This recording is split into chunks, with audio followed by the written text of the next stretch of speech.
ورحمۃ اللہ وبرکاتہ۔ وعلیکم السلام ورحمۃ اللہ وبرکاتہ۔ یا رب لک الحمد کما ينبغي لجلال وجهك وعظیم سلطانك، اشهد ان لا اله الا الله واشهد ان محمدا عبده ورسوله صلی اللہ علیہ وسلم۔ اما بعد، فاعوذ بالله السميع العليم من الشيطان الرجيم من همزه ونفخه ونفثه، بسم الله الرحمن الرحيم۔ پچھلے سبق کے اندر اللہ رب العالمین نے منافقین کے متعلق تذکرہ کرتے ہوئے فرمایا تھا کہ جو مدینہ کے اندر رہنے والے ہیں اور ارد گرد واقع کے اندر رہنے والے ہیں، ان کو چاہیے تھا کہ وہ محمد صلی اللہ علیہ وسلم کے ساتھ جہاد کے لیے نکلتے، اور جو ساتھ نکلے تھے انہوں نے تکلیف کو بھی برداشت کیا، بھوک کو بھی، پیاس کو بھی، اور جو بھی باتیں انہوں نے طے کی ہے اللہ رب العالمین نے ان کا اجر ان کے لیے دیا ہے، اور جو کچھ بھی وہ خرچ کرتے ہیں، تھوڑا کرتے ہیں، زیادہ کرتے ہیں، ان کا بھی بدلہ انشاءاللہ اللہ عطا فرمائے گا۔ اور اسی لحاظ سے فرمایا تھا کہ تم لڑو ان کافروں سے نبی صلی اللہ علیہ وسلم جو مدینہ کے ارد گرد ہیں، آپ کے قریب ہیں جزیرۃ العرب میں، اور نبی اسلام نے یہی طریقہ اختیار کیا تھا، پہلے جزیرۃ العرب سے لوگوں کو کافروں کے ساتھ جہاد کیا، اور پھر اس کے بعد مکہ، یمامہ، حنین، خیبر، پھر تبوک، پھر دور دور کے سفر کیے تھے۔ اسی طرح صحابہ نے بھی اسی چیز کو اپناتے ہوئے پہلے قریب کے کافر اور پھر دور کے کافروں کے ساتھ جہاد کیا۔ آج کا جو سبق ہے صفحہ نمبر 17 ہے اور آیت نمبر 124 ہے۔ آج کے سبق کے اندر اللہ رب العالمین اس سورت کا اختتام ہے، آخر میں بھی اللہ رب العالمین اسی بات کے متعلق ہی ارشاد فرمائیں گے کہ جب قرآن پاک کی آیت نازل ہوتی ہے تو منافق کہتے ہیں کہ تمہارا ایمان زیادہ ہوا ہے، آپس میں اس طرح کی بات چیت کرتے ہیں، بلکہ مومنوں کا ایمان تو بڑا ہے۔ اسی لحاظ سے مزید اللہ رب العالمین منافقین کی ہی حرکتوں کو بیان کرے گے، اور اس صورت کے اندر میرے رب نے واضح کر دیا ہے کہ یہ باتیں منافقین کے اندر ہیں، جس کے اندر بھی پائی جائے وہ سمجھ لینا چاہیے وہ بے ایمان پکا منافق ہے،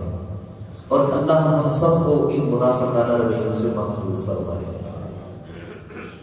اللہ رب العالمین نے فرمایا وَإِذَا، اور جب ما انزلت نازل ہوتی ہے سورت، کوئی سورت، فَمِنْهُمْ، بس ان میں سے من یقول، کچھ ایسے ہیں جو منافق کہتے ہیں ایکم زادت هذه ایمانا، کیا اس سورت کے نازل ہونے کی وجہ سے تمہارا ایمان بڑھا ہے، تمہارے ایمان کے اندر اضافہ ہوا ہے؟ اللہ فرماتے ہیں فَأَمَّا الَّذِينَ، پس وہ لوگ آمنوا، جو ایمان لائے ہیں، فَزَادَتْهُمْ، پس بڑھ جاتا ہے، زیادہ ہو جاتا ہے، ایمان، ان کا ایمان، وَهُمْ يَسْتَبْشِرُونَ، اور وہ اس بات کے اوپر خوش ہیں۔ اس آیت سے یہ بھی معلوم ہوتا ہے کہ ایک ایمان والا مسلمان انسان، اس کا ایمان اپ اور ڈاؤن ہوتا رہتا ہے، کبھی اس کی صورتحال کچھ ہوتی ہے، کبھی کیفیت کچھ ہوتی ہے۔ اب دیکھیں مثال کے طور پہ مسجد کے اندر ہم آئے ہیں، ہمارا ایمان اس میں ہم اللہ کی توفیق سے، ہم جیسے ہی اپنے گھر میں جائیں گے، دکان پہ جائیں گے، مسجد سے باہر جائیں گے، ہمارے ایمان کا لیول نیچے آ جائے گا۔ ایک دن ایسا ہوا، حضرت حنظلہ رضی اللہ تعالیٰ عنہ بڑی جلدی سے اپنے گھر سے باہر نکلے، رستے میں ابوبکر صدیق رضی اللہ تعالیٰ عنہ ملے، کہا حنظلہ خیریت ہے، اتنی تیزی ہے تمہیں؟ فرمایا حنظلہ ابوبکر صدیق منافق ہو گئے۔ فرمایا اللہ معاف کرے تمہیں، کیسے منافق ہو گئے؟ کہنے لگے دیکھیے تو صحیح، ہم نبی اسلام کے پاس بیٹھتے ہیں، ہماری ایمان کی کیفیت اور ہوتی ہے، ہم گھر کے اندر آتے ہیں تو ہماری ایمان کی کیفیت اور ہوتی ہے۔ کہنے لگے جس طرح تم کہہ رہے ہو میری بھی یہی کیفیت ہے، نبی اسلام کے پاس بیٹھ کے جنت جہنم کا تذکرہ ہوتا ہے، ایمان ٹھیک رہتا ہے، گھر آتے ہیں تو معاملات خراب ہو جاتے ہیں۔ نبی اسلام کے پاس پہنچے، فرمایا اللہ کے نبی صلی اللہ علیہ وسلم حنظلہ تو منافق ہو گیا۔ فرمایا اللہ معاف کرے، کیسے ہو گیا، کیا باتیں کر رہے ہو؟ نبی اسلام کو بتلایا، فرمایا اگر تمہارا ایمان اور تمہارے ایمان کی کیفیت ایسے ہی رہے تو یقین کر کے مانو تمہارے ساتھ رستے کے اندر فرشتے تم سے مصافحہ کر رہے ہیں۔ اللہ، لیکن فرمایا ایمان اپ اور ڈاؤن ہوتا رہتا ہے، کبھی زیادہ کبھی کم ہوتا رہتا ہے، ایمان بالکل ختم نہیں ہوتا۔ اسی طرح یہ ایمان کی ایک نشانی ہے کہ انسان کا ایمان کبھی زیادہ ہوتا ہے اور کبھی کم ہو جاتا ہے، اس سے انسان کفر کے دائرے کے اندر داخل نہیں ہو جاتا، کافر نہیں ہو جاتا۔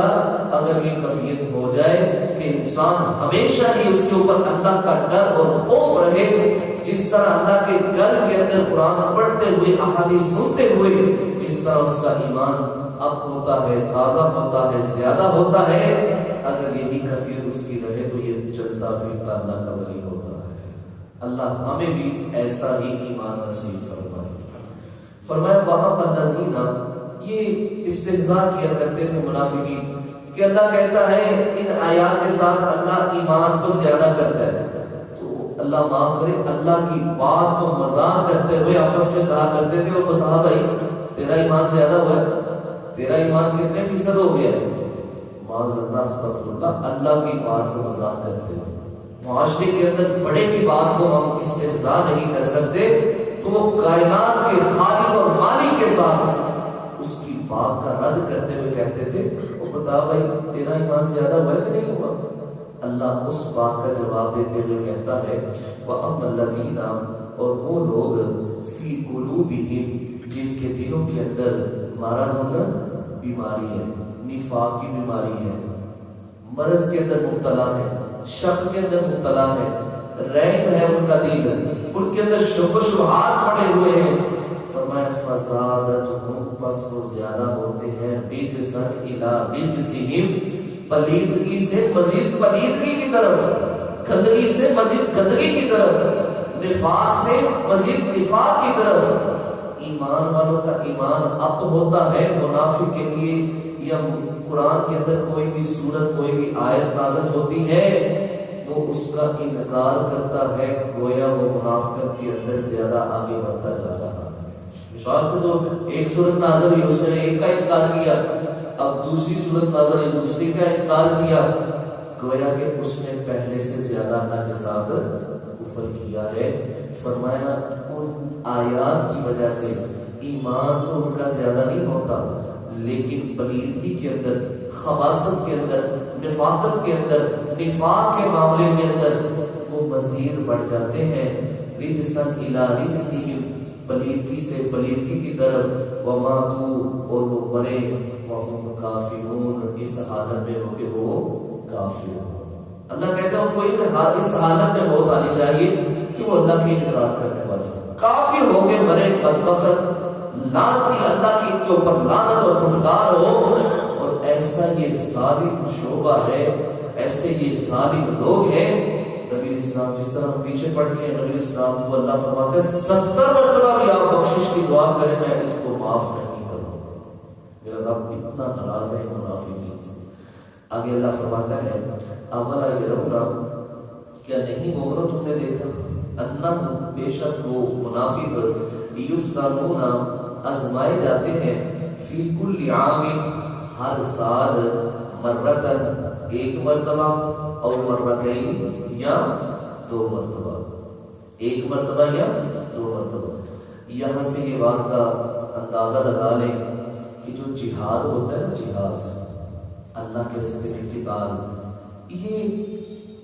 مسلمان اور منافق کی چھانٹی کرتا ہے، الگ الگ کرتا ہے، امتیاز کرتا ہے، ممتاز کرتا ہے۔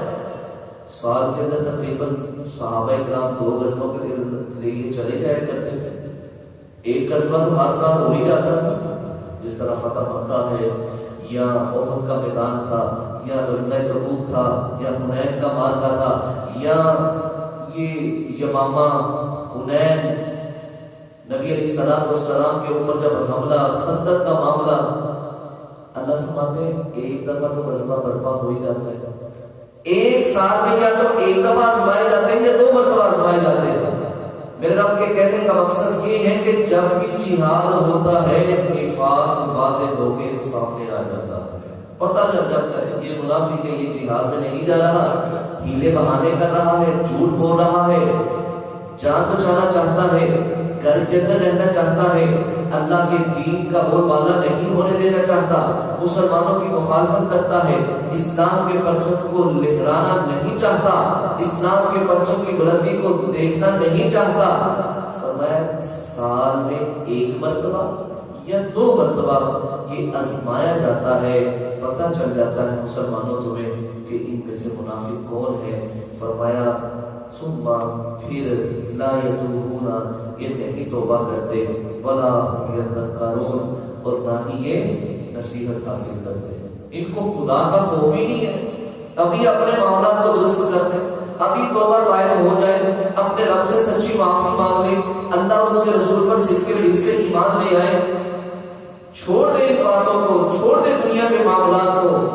حقیقی معمول کو اپنا لے۔ اللہ فرماتے ہیں معافی بھی نہیں مانگتے، نہ ہی نصیحت کو حاصل کرتے ہیں، اسی طرح ان کی زندگی گزر رہی ہے، 12 مرتبہ ان کو نصیحت کی گئی ہے، 12 مرتبہ ان کو سمجھایا گیا ہے کہ منافق کے طرز عمل یہ ہے، اور جو ان کے اوپر زندگی گزارے گا رب ان کے اوپر سخت ناراض ہوگا۔ ان کو پھر بھی کچھ بھی سمجھ نہیں آ رہی۔ پہلے جو معاملہ تھا وہ ان کی غیر موجودگی میں قرآن نازل ہوا، اس دفعہ یہ جو آگے آیت آ رہی ہے یہ منافق نبی علیہ السلام کی مجلس کے اندر ہی بیٹھا ہوا کرتے تھے۔ اللہ اس کا نقشہ کھینچ کر کہتا ہے وَإِذَا، اور جب مَا أُنزِلَتْ نازل ہوتی ہے سورت، کوئی سورت، نظر دیکھتے ہیں بعضهم إِلَى بَعْضٍ، بعض کی طرف سورت نازل ہوئی ہے، آنکھوں سے اشارے کرتے ہیں، دیکھو بھائی دیکھو نبی صلی اللہ علیہ وسلم کی کیفیت دیکھو، صحابہ کے چہرے دیکھو کس طرح ان کے چہرے ڈرنے والے رونے والے بن گئے ہیں، کس طرح غمگین ہے۔ نبی صلی اللہ علیہ وسلم کی کیفیت دیکھو، محمد صلی اللہ علیہ وسلم کس طرح پریشان بیٹھے، اللہ اکبر معاذ اللہ استغفر اللہ، آنکھوں سے اشارے کرتے تھے۔ پھر حال یراکم، جب دیکھا نا کام ذرا بڑھ گیا ہے اور نصیحت آموز باتیں اور شروع ہو گئی ہیں، جو وحی نازل ہوئی ہے اس کے متعلق ہمیں تلقین کی جا رہی ہے، واضح و نصیحت نبی اسلام نے شروع کر دی ہے، ہمیں سمجھایا جا رہا ہے کہ لوگوں یہ کام کرو، اس سے باز آ جاؤ۔ حل یراکم، کہتے ہیں کہ تمہیں دیکھے من احد، کسی مسلمان نے یہ اشارے کرتے ہوئے، یا اس لحاظ سے نہیں تمہیں دیکھا، ثم انصرفوا، بیٹھے ہوئے تھے نا، نصیحت آموز باتیں شروع ہوئی، چپکے سے نکل جاتا، بہانہ لگا کے بس بھی وہ کھانسی آتی چلو نکال، الٹی کی کفیت بنا کے باہر، واش روم جانا نہیں قضائے حاجت کے لیے باہر، کہتے سنمن سارا، جب تمہیں یہ چیز محسوس ہونا کہ مسلمان تمہیں نہیں دیکھ رہے تو چپکے سے نکل آیا کرو، پھر جایا کرو، محمد صلی اللہ علیہ وسلم کی باتیں نہ سنا کرو، اس سے کہیں بہتر ہے کہ تم اس مجلس سے اٹھ کے باہر آ جایا کرو۔ اللہ رب العالمین ان کے پھرنے کی وجہ سے، دیکھیں میرا رب کتنا سخت لفظ استعمال کرتے ہوئے کہتا ہے سمن سارا، وہ پھر گئے، صرف اللہ قلوبہم، وہ نبی علیہ السلام کی مجلس سے پھر گئے، رب نے ان کو اپنے سے پھیر دیا، اللہ ان کے دل ہی ٹیڑھے کر دیے، بھی اللہ بے شک وہ قوم ایسی قوم ہے لا یفقہون، جو سمجھنے والی اللہ فرماتے ہیں میرے نبی میرا قرآن نازل ہو رہا ہے، میرے نبی کی زبان پر میرا قرآن ہے، میری بات ہے، اور پھر یہ لوگ اس سے انحراف ہوتے ہیں۔ فرمایا نبی صلی اللہ علیہ وسلم وہ آپ سے پھیر کے گئے ہیں، میرے قرآن سے میں نے منہ پھیرا ہے، میں نے ان سے منہ پھیر لیا ہے، اور میں نے ان کے دل کو ٹیڑھا کر دیا۔ اللہ، اور میرے بھائیوں جس کے دل کو میرا رب ٹیڑھا کر دے اس کو کوئی سیدھا کرنے والا نہیں۔ نبی اسلام نے جب اپنے چچا کو کہا تھا کلمہ پڑھ لیجیے، اس وقت نبی اسلام کو اللہ کہتا ہے انک لا تہدی من احببت ولکن اللہ یہدی من یشاء۔ محمد صلی اللہ علیہ وسلم جس سے آپ محبت کریں اللہ اس کو ہدایت دے دے، یہ کبھی بھی نہیں ہو سکتا۔ جس کو اللہ ہدایت دے وہی ہدایت پا سکتا ہے، جس کو وہ گمراہ کرنے سے کوئی راہ ہدایت دکھانے والا نہیں۔ اس لیے تو مسلمان یہ دعا کرتے ہیں ربنا لا تزغ قلوبنا بعد إذ هديتنا وهب لنا من لدنك رحمة إنك أنت الوهاب۔ خالق کائنات ہمارے دلوں کو سیدھا ہونے کے بعد اللہ ہمارے دلوں کو ٹیڑھا نہ کرنا، کہیں ہم گمراہوں کی صف کے اندر شامل نہ ہو جائے۔ ہم بھی اللہ سے یہی دعا کرتے ہیں، اے دلوں کو پھیرنے والے ہمارا دل دین اسلام کی طرف پھیر دے۔ تو فرمایا یہ ایسے لوگ ہیں کہ جو دین اسلام کو نہیں سمجھتے۔ اب اللہ رب العالمین تو احسانات کا تذکرہ کرنے لگا۔ فرمایا لقد، البتہ تحقیق، جاءکم، آگے تمہارے پاس، رسول، اللہ کی طرف سے رسول کا نازل ہونا ہمارے لیے بہت بڑی سعادت کی بات ہے کہ ہمیں پتہ چل جائے کہ اللہ نے کن کاموں کا حکم دیا اور کن کاموں سے میرے رب نے منع کیا۔ یہ ہمارے لیے بڑی خوشنودی والی بات ہے کہ اللہ کی رضا ہمیں حاصل ہو جائے۔ فرمایا ایک تو احسان یہ کیا کہ میں نے تمہارے اندر رسول بھیجا، اور دوسرا احسان یہ کیا من انفسکم، تمہاری ہی جانوں میں سے میں نے اس کو پیدا کیا۔ اگر میرے بھائیوں نبی فرشتہ ہوتا، فرشتوں کے معاملات الگ ہے اور انسانیت کے معاملات الگ ہے۔ اگر جن کو نبی بنا دیتا میرا رب، جن کے رہنے سہنے کا معاملہ طرز عمل الگ ہے اور انسانوں کے الگ ہے۔ اللہ فرماتے ہیں تم کہیں یہ نہ میرے سامنے بات کہہ دو کہ اللہ تم نے ایسی مخلوق کو ہمارے لیے نبی چنا ہے جن کے رہنے سہنے کا معاملہ الگ ہے اور ہمارا الگ ہے۔ اللہ فرماتے ہیں من انفسکم، میں نے تمہاری ہی جانوں میں سے اس کا انتخاب کیا ہے۔ حضرت ابراہیم علیہ السلام نے بھی دعا کی، ربنا وابعث فیہم رسولا من انفسہم، اے اللہ تیرا گھر تو بنا دیا ہے، اللہ اب اس گھر کے قریب رہنے والوں کے ہی اندر سے اللہ ایک نبی کو منتخب فرما دے۔ اللہ نے مکہ کے اندر سے نبی علیہ السلام کو پیدا فرمایا ہے۔ تو فرمایا من انفسکم، تمہاری ہی جانوں میں سے۔ اب نبی اسلام کی صفات کے متعلق اللہ کہتا ہے عزیز، وہ نبی صلی اللہ علیہ وسلم ایسے عظیم شخصیت کے لحاظ سے اس دنیا میں آئے، عزیز علیہ، شاہ گزرتی ہے، گراں گزرتی ہے، ما عنتم، تمہارا تکلیف کے اندر مبتلا ہونا اس محمد صلی اللہ علیہ وسلم کے۔ جب تم تکلیف میں مبتلا ہوتے ہو محمد صلی اللہ علیہ وسلم کو سکون کی رہتا، بے چین ہو جاتے ہیں، بڑے ہی بےتاب ہو جاتے ہیں۔ نبی اسلام تمہاری تکلیف کو برداشت نہیں کر سکتے۔ آپ صلی اللہ علیہ وسلم نے ہر معاملے میں ہماری رہنمائی فرمائی۔ فرمایا کوئی بندہ بھی بند جوتا پہنے تو بند جوتا پہننے سے پہلے اس کو جھاڑ لے، کہیں اس کے اندر کیڑا مکوڑا نہ ہو۔ اس لیے نبی اسلام نے فرمایا کہ چھت کے اوپر سوئے تو ایسی چھت کے اوپر سوئے جس کے چاروں طرف دیواریں ہوں، ایسا نہ ہو کہ رات کے وقت سویا اٹھے اور آنکھیں بند ہو اور وہ سیڑھیوں کی طرف سے آنے کی بجائے چھت سے نیچے گر جائے۔ فرمایا ایسے چھت کے اوپر نہیں سونا، اور فرمایا رات کو آنکھ بند کر کے سویا کرو، کیونکہ یہ انسانوں کی دشمن ہے، کہیں تمہارے گھر کو نہ جلا دے اور کہیں تمہیں بھی نقصان نہ پہنچا۔ تو فرمایا یہ محمد صلی اللہ علیہ وسلم کی امت تمہاری تکلیف بڑی گراں گزرتی ہے، حریص علیکم، بڑے ہی حریص ہے تمہارے متعلق، بالمؤمنین، اے مومنو تمہارے ساتھ، اللہ اکبر، بڑے ہی حریص ہے۔ نبی علیہ الصلوۃ والسلام کا یہ معمول تھا، آپ صلی اللہ علیہ وسلم چاہتے تھے کہ وہ بندہ بھی مسلمان ہو جائے، وہ بندہ بھی جہنم سے بچ جائے۔ فرمایا لوگوں میری مثال تمہارے سامنے ایسے ہے،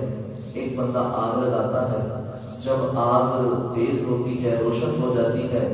اور اس کے اندر کیڑے مکوڑے اس کی طرف دوڑتے ہیں، اس روشنی کی طرف، اور جو آگ جلانے والا ہے وہ اس کو پیچھے پیچھے ہٹاتا ہے۔ لوگوں میری مثال بھی ایسے ہے،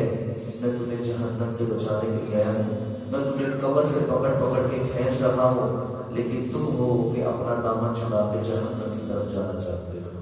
اللہ، نبی صلی اللہ علیہ وسلم دن رات تلقین کیا کرتے۔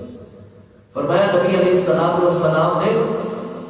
اما عائشہ رضی اللہ تعالیٰ نے سوال کر دیا، اللہ کے نبی صلی اللہ علیہ وسلم بہت سے بڑا بھی کبھی آپ کو کوئی صدمہ پہنچا، 70 صحابہ شہید ہو گئے تھے، تو نبی اسلام نے فرمایا عائشہ جب میں طائف والوں کے پاس اللہ کا پیغام لے کے گیا تھا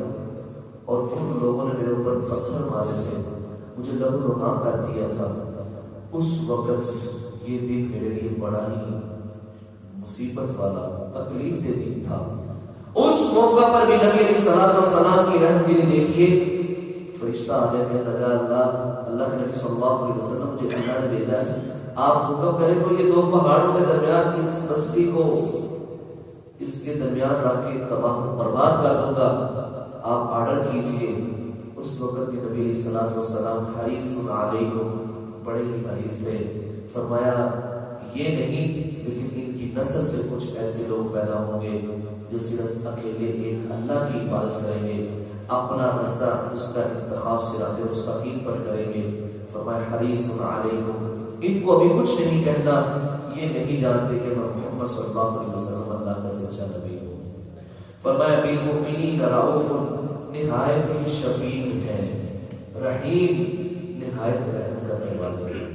نبی اسلام وسلم بڑے ہی نرم دل تھے، بڑے ہی رحم کرنے والے، بڑے ہی شفیق تھے، محبت کرنے والے تھے۔ نبی اسلام وسلم بیٹھے ہوئے تھے، حضرت حسن و حسین آئے، نبی اسلام نے ان کو بوسہ دیا، اپنی ران کے اوپر بٹھا لیا۔ ایک اعرابی پاس بیٹھا ہوا تھا، کہنے لگا اللہ کے وسلم آپ بچوں سے پیار کرتے ہیں، شفقت کرتے ہیں؟ فرمایا ہاں جی۔ فرمایا کہنے لگا کہ نبی صلی اللہ علیہ وسلم میرے 10 بچے ہیں اور میں نے آج تک کسی کے سر کے اوپر شفقت کا ہاتھ نہیں رکھا۔ تو نبی اسلام ہمارے لئے اللہ کے بندے، اگر تیرے دل سے شفقت کو میرے رب نے نکال دیا ہے تو میں محمد صلی اللہ علیہ وسلم کیا کر سکتا ہوں؟ آخری بات، فَإِن تَوَلَّوْا، اگر یہ پھر جائے، اللہ کے وسلم کے منافق توبہ طائب نہیں ہوتے اور کافر ایمان کو قبول نہیں کرتے تو پریشان نہیں ہونا۔ فَإِن تَوَلَّوْا، بس اگر وہ منہ پھیر لیں، فَقُلْ، بس آپ کہہ دیجئے، حسبی اللہ، مجھے میرے اللہ ہی کافی ہے، لا الہ الا ہو، نہیں ہے کوئی معبود برحق مگر وہی ایک اکیلا اللہ، علیہ، اسی کے اوپر توکل تو میں توکل کرتا ہوں، وہوا، اور وہی اللہ، رب العرش العظیم، وہی عرش عظیم کا رب ہے۔ یہ اس وقت حضرت ابراہیم علیہ السلام نے کہا تھا جب ان کو آگ کے اندر گرایا جا رہا تھا، اس وقت حضرت ابراہیم علیہ السلام نے کہا تھا حسبی اللہ۔ تو نبی اسلام نے بھی اس وقت کہا تھا جب پتا چلا کہ احد کے میدان کے اندر مشرکین مکہ اکٹھے ہو رہے ہیں فوج در فوج، تو اس وقت نبی اسلام نے فرمایا تھا حسبنا اللہ و نعم الوکیل، نعم المولا و نعم النصیر، ہمیں اللہ ہی کافی ہے، وہی سب سے بہترین کارساز ہے۔ اس دعا کی فضیلت یہ ہے کہ نبی اسلام نے فرمایا جو صبح کے وقت 7 مرتبہ، شام کے وقت 7 مرتبہ حسبی اللہ لا الہ الا ہو علیہ توکلت وہو رب العرش العظیم، 7 مرتبہ صبح 7 مرتبہ شام، اللہ رب العالمین اس کی دنیا کی ساری پریشانی کو دور فرما دے گا۔ یہ صبح شام کے اذکار کے اندر اس کو شامل کریں، 7 مرتبہ صبح پڑھیں اور 7 مرتبہ شام کو پڑھیں۔ تو یہ تھا میرے بھائی آج کا سبق۔ الحمدللہ آج ہماری سورۃ التوبہ مکمل ہو گئی۔ اللہ سے دعا کیجیے رب العالمین ہم سب کو جو کچھ ہم نے اس کے اندر پڑھا ہے، اللہ ہم سب کو اس کو عمل کرنے کی توفیق عطا فرمائے، اور اس کے اندر ایک بات جہاد فی سبیل اللہ، جہاد کے لیے نکلنا، مجاہدین کے ساتھ محبت کرنا اور منافقانہ رویوں سے اپنے آپ کو محفوظ رکھنا، اللہ ہم سب کو ان باتوں پر عمل کرنے کی توفیق عطا فرمائے۔ سبحانک اللہم و بحمدک